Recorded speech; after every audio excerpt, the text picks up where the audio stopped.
stages? So it sounds like it's more spiritual than just fruit. Well, it didn't initially start out spiritually, Okay. but yes, it is a spiritual journey. I started off as a vegetarian from around 16 years old.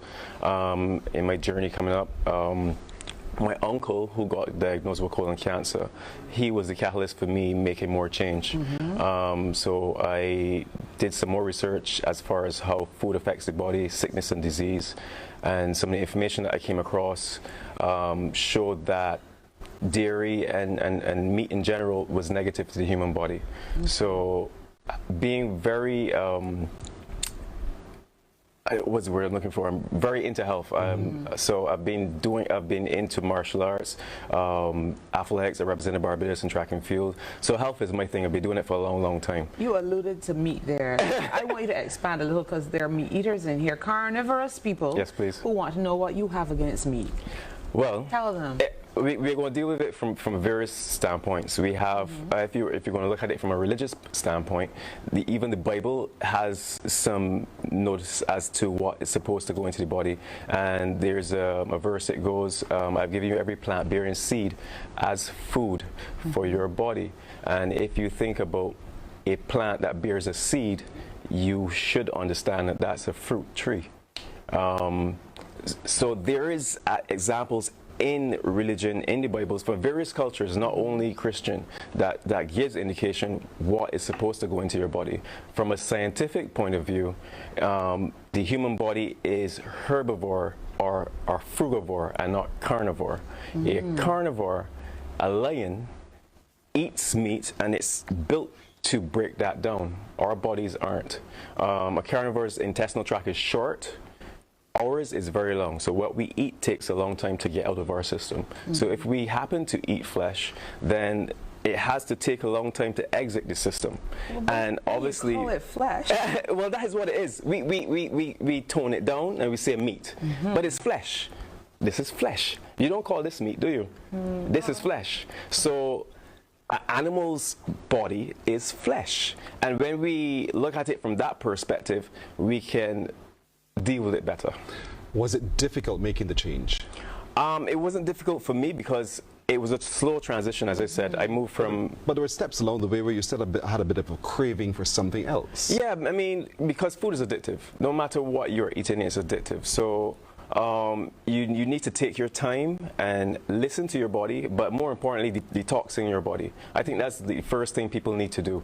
Detox and cleanse your body. Once you've done that, and you go back to the things that you're not supposed to eat, your body says to you, no. Reject. Yes. Yeah. So, Master Carr, give me an idea of your typical day and what you eat. Because when I come in here many mornings, I say, whatever it is that gets your day started. So what is it that you tell us about your day? Well, it depends. There's no particular structure at this time, but normally I would have some watermelon to start my day, or some coconut water. Anything that's high in water to flush and to detox and to alkalize the body. Sometimes it's nothing at all. It just depends on what's available and how I'm feeling, basically.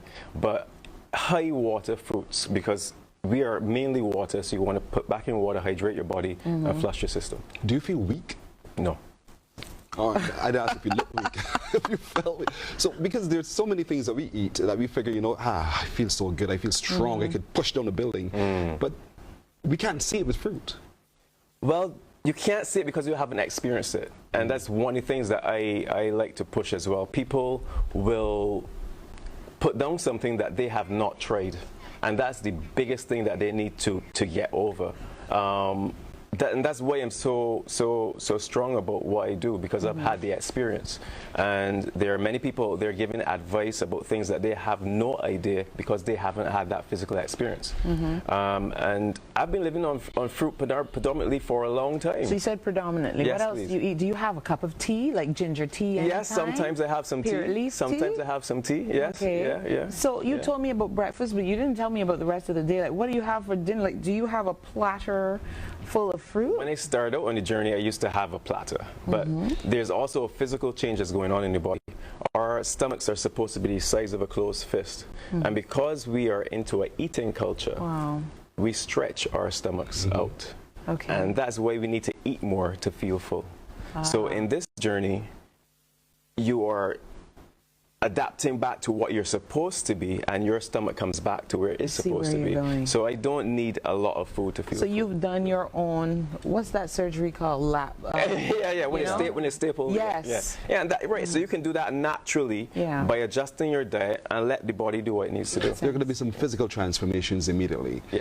How did you deal with that? I guess, well, initially, because I said cleansing should be your priority, and I did some fasting initially, and that was the hard part, taking food out of your system and just being clear about what you want to do, because it has to be a mental thing. If you're not there prepared mentally, then you're going to fail.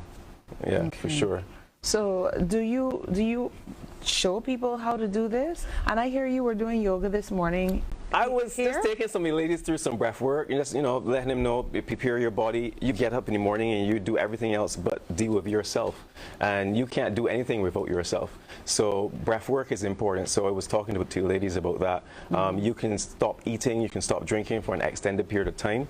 But if you stop breathing right now, you're done. Yeah. So the breath is utmost important. It sustains your life. So back to the predominantly fruit. Yes, please. Mr. Fruit, Master Fruitarian. You said wait, are you finished? I was like, geez, y'all are joking, so I just want to ask a question. So we can sort it out. That's easy. So you eat vegetables, starchy vegetables? No, please. Vegetables? At this point in my journey right now, I have gone back to some foods for taste. Okay. And that's primarily what they're for, because I know my body operates better on fruit. So there are certain things that I have liked and I do like that I may go back to enjoy, because we are here to enjoy the experience. Absolutely. Yeah, I can, if I want to, go straight out, not a problem. But at this point in my journey, because I have nothing to prove to anyone anymore, right? I know where I stand and I know what I can do and my capabilities. Okay. Yes. Children. Yes, please. Would you recommend this for children? I recommend a plant-based diet. Once you have gone to a plant-based diet, you can then tweak according to what your body says it wants. Because this is my personal journey, and there are not many people who are there mentally. So as I said, you have to be there mentally. If you're a body, everything has to gel together. But I do recommend a plant-based diet to everyone, because biologically, we are meant to take in plants. In a quick few seconds, did you always have this lean look, or did I was a bit bigger before, but still muscular, because I was always into fitness. I represented Barbados in track and field. I represented the UK in kickboxing. I'm a kickboxing coach and a martial artist as well. I was also, I was bigger, but when I look back at the pictures compared to now, I even consider myself to be fat, but I wasn't fat. It's just the perspective has changed, and I've seen and I see what I am. Well, you're now. incredibly lean now, Fruitarian Master Carl. We thank you for sharing, but we want to see some of those pictures, and send a baby picture if you have that